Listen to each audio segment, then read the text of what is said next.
Assalamualaikum warahmatullahi wabarakatuh. Perkenalkan, nama saya Rizka Lavenia Tirta, MPM 18310-135. Saya dari Fakultas Kedokteran Umum Universitas Malahayati, Bandar Lampung. Di sini saya akan sharing sedikit yaitu tentang tugas anatomi praktikum blok neurologi sains, yaitu tentang cerebellum, diencephalon dan ganglia basal. Di sini terlebih dahulu kita lebih mengenalnya tentang cerebellum dan diencephalon dan ganglia basal, di mana pada diencephalon itu dia udah termasuk pada bagian batang otak, di mana batang otak itu terdiri dari diencephalon, mesencephalon atau disebut dengan midbrain, terus ada pons dan ada medula oblongata. Baik, untuk lebih jelasnya kita buka aja Sobota jilid 3 edisi 23. Di sini saya akan membahas terlebih dahulu tentang ganglia basalis. Ganglia basalis ini gambar ganglia basalis dari potongan frontal, yaitu dari sisi depan. Jadi, pada ganglia basalis itu ada arteri yang namanya arteri cerebri media, sama ada arteri centralis anterolateralis. Sama kalau dia penanya itu adalah pena media profunda cerebri, itu pada ganglia basalis pada sisi gambar pada sisi frontal, yaitu pada sisi depan. Nah, pada arteri cerebri media dia itu memberi cabangan pada arteri centralis anterolateralis. Jadi dia itu pada ganglia basalis ini dia diinternalkan oleh arteri. Kalau darah penanya dialirkan oleh pena media profunda cerebri dan vena interna cerebri. Ini ya.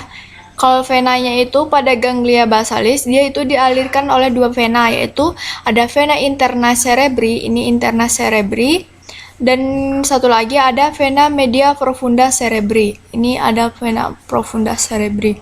Selanjutnya kita membahas tentang ganglia basalis dan talamus. Di sini ada ganglia basalis dan talamus. Di sini ada talamus. Talamus itu ada dia ini warna yang kuning karena dia sedikit jadi kurang dibahas ya. Kita bahas aja ganglia basalis. Di sini ada nucleus caudatus corpus, ada putamen, ada globus pallidus, ada nucleus caudatus atau caput, atau nucleus caudatus yang disebut dengan cauda, atau disebut dengan corpus amygdalodeum. Jadi pada ganglia dan talamus ini dilihat gambarnya pada sisi kiri. Jadi pada ganglia basalis, corpus striatum dan globus pallidus dan substantia nigra dan di mesencephalon. Ganglia basalis ini dia adalah berpartisipasi pada keluaran motorik dari korteks. Fungsi utamanya itu adalah untuk memobilisasi aktivitas motorik, baik itu untuk kekuatan, baik itu arah maupun rentang gerakan. Itu fungsi dari untuk si ganglia basalis pada bagian dari korteks.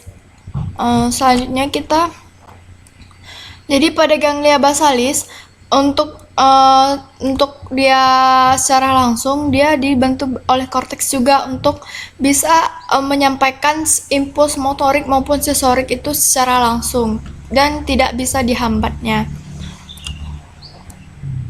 Selanjutnya ini ada gambar ventriculus tertius atau diencephalon. Jadi tadi kan saya udah bilang pada diencephalon ini dia udah termasuk bagian batang otak. Jadi pada batang otak itu dia ada diencephalon, ada prosencephalon, ada telencephalon, ada mesencephalon, dan ada pons maupun medula oblongata. Jadi pada diencephalon ini dia tuh berasal dari prosencephalon dan telencephalon dia berasal dari mesencephalon. Jadi pada diencephalon dia ada dua komisura. Ini ada komisura anterior, yang ini komisura anterior, dan yang ini ada komisura habenularum. Terus dia juga mempunyai lamina terminalis. Dia juga ada mempunyai glandula pinealis. Glandula pinealis ini dia batas inferior dari diencephalon. Terus dia ada komisura posterior. Jadi tadi ada dua komisura ya pada diencephalon, yaitu komisura anterior dan komisura posterior. Selanjutnya, ini adalah untuk menghasilkan melatonin, hormon melatonin itu untuk kulit, pewarnaan kulit melatonin. Jadi pada hipotalamus itu dia terdiri dari medullaris thalami, ada habenulae dan nuclei habenulare, sama commissura habenularum. Jadi untuk produksi melatonin itu dia di dalam pinealocyte. Nih, pinealocyte.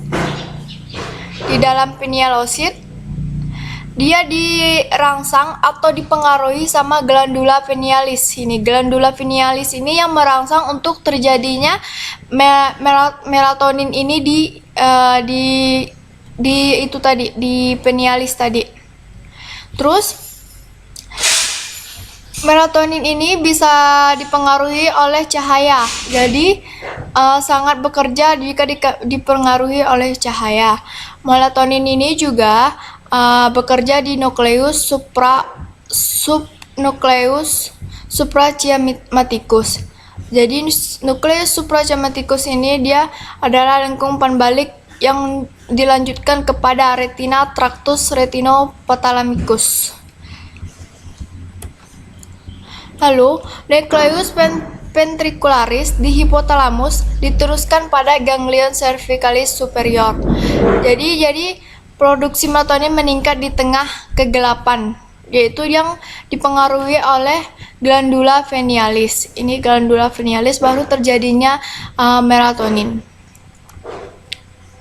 Selanjutnya ini ada diencephalon, gambarnya dalam sisi kortikal.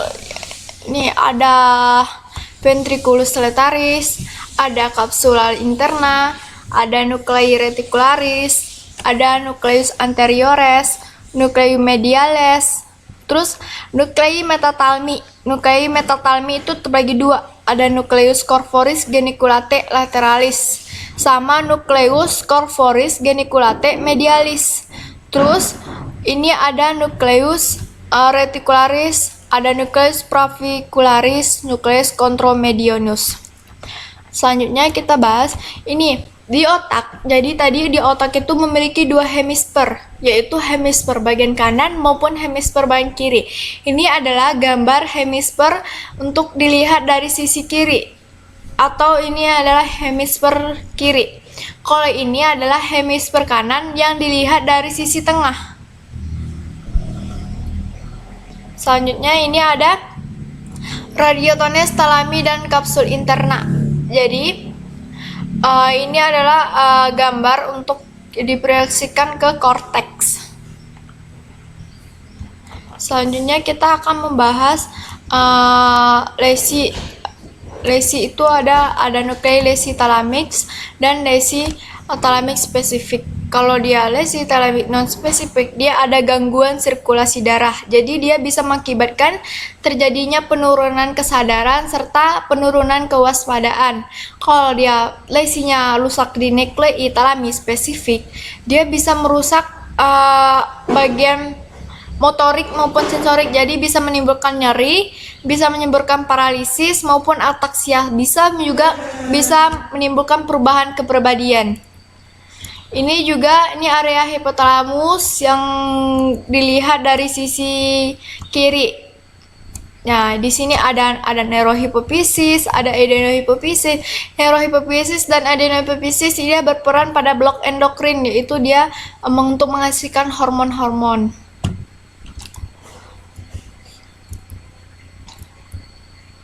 Selanjutnya ini ada juga nucleus praventricularis, dia itu nukleus yang menghasilkan ADH.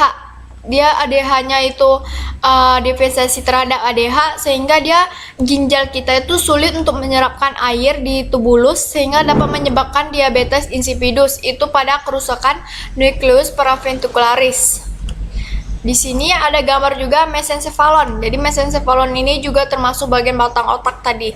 Jadi batang otak tadi ada diencephalon, mesencephalon. Jadi pada mesencephalon dia ini ada substansia, Grisea centralis, substansia nigra, ada nucleus rubber, ada crus cerebri, ini crus cerebri. Terus ada yang bagian tengah ini adalah aqueductus mesencephali.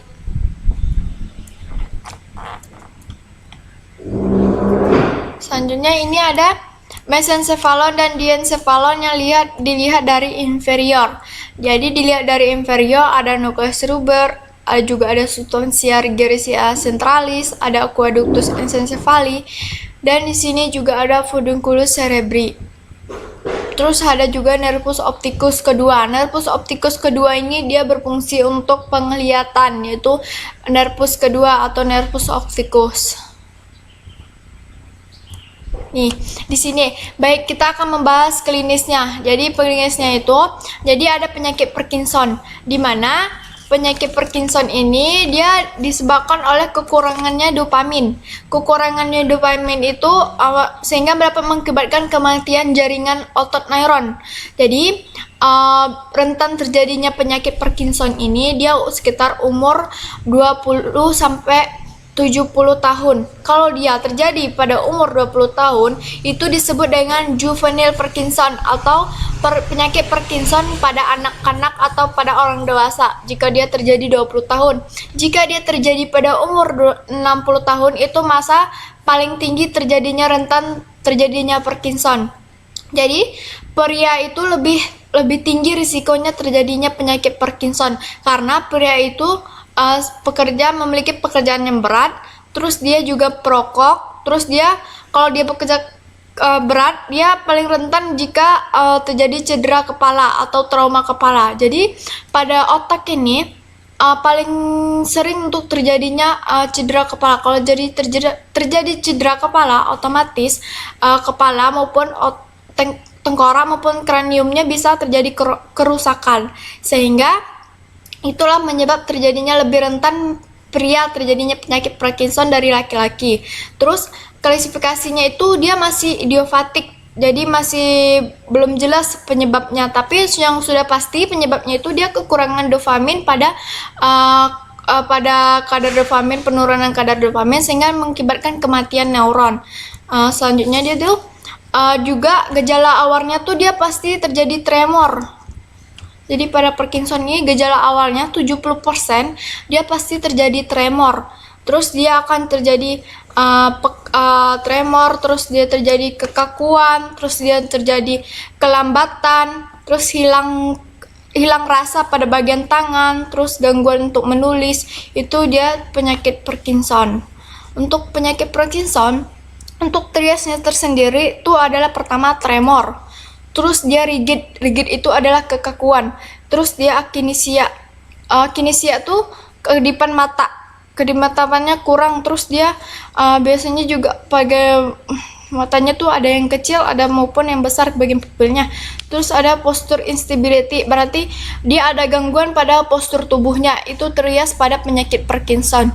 Jadi untuk penyakit Parkinson gejala pertamanya yang kita untuk mendiagnosanya, pertama kita lihat Parkinson itu pasti dia mulai dari satu sisi gejalanya. Terus yang kedua dia pasti gejalanya yang pertama itu terjadi tremor, karena tremor ini 70% dia pasti terjadi. Terus yang ketiga, pada pemeriksaan lab dia pasti normal. Terus dia ada respon terhadap obat levodopa. Kalau kita kasih obat levodopa, itu pasti penyakit Parkinson. Sekian yang dapat saya jelaskan tentang pertemuan ketiga ini, yaitu tentang cerebellum, diencephalon, dan ganglia basal. Jika ada kesalahan saya mohon maaf. Wabillahi taufiq wal hidayah. Wassalamualaikum warahmatullahi wabarakatuh.